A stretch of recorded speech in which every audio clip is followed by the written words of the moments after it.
Welcome back to the channel. Today I will show you how to find drafts on Instagram. So first go to Instagram app, then go to the profile icon at the bottom right corner. And then as you can see the profile page, tap on the plus icon and then tap on post. Here I will create a new post, for example. So I will choose the photo right here on my gallery.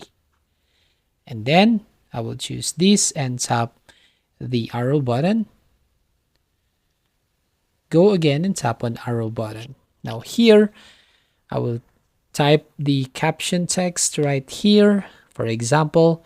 And then if you tap on the back icon at the top left, it will prompt you to the message to save as draft. So tap on save draft. And here we need to find where the draft is. So tap on the profile icon and then tap on the plus icon at the bottom.